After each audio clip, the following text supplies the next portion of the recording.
స్వామివారి యొక్క ఆలయం మొత్తం కూడా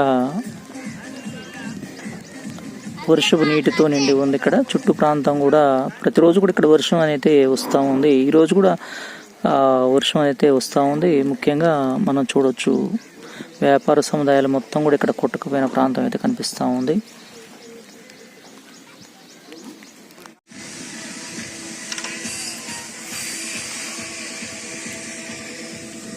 ఎర్రవరం బాల ఉగ్ర నరసింహస్వామి సన్నిధానంలో ఉన్నటువంటి ఒక చెరువు చూడొచ్చు. ఇదే చెరువు వర్షాలకి పూర్తిగా రోడ్డు మార్గం అనేది తెగిపోయింది.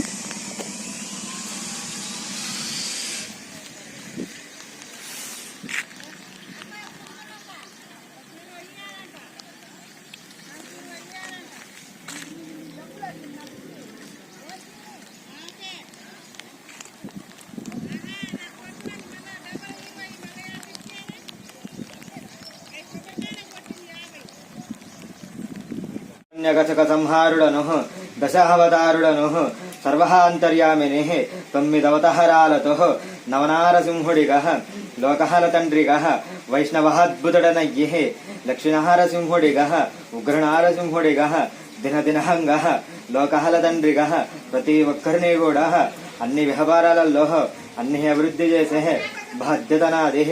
బంగారు తండ్రిని ఉగ్రనారసింహుడను లోకహల తండ్రిగా దేవదహనవుడను రాజ్యలక్ష్మీ సమ్మె మరలా గుట్ట మీద మళ్ళీ పాదరక్షకులు వస్తున్నాయి. జాగ్రత్తలు అయ్యం వాళ్ళు చూసుకోవాల్సిన బాధ్యత ఉన్నది.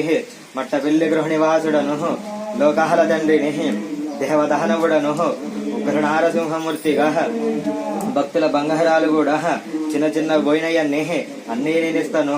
వాటి గురించి ఎవరు భయపడబోకుండ్రి. బంగారు తండ్రిగా నేను అభయమిస్తున్నాను. లోకహల తండ్రిగా చాలా మందికి ఒక సందేహం ఉండిపోయింది. స్వామి మీ దగ్గరకు వస్తున్నాము నాయనా, మరి లోకహల తండ్రివి ఎన్ని రోజులు తిరిగినా పని కావట్లాదంటున్నారు. దేనికైనా ఒక సమయం ఉంటది. అన్నిటికీ కూడా దైవాన్ని కాబట్టి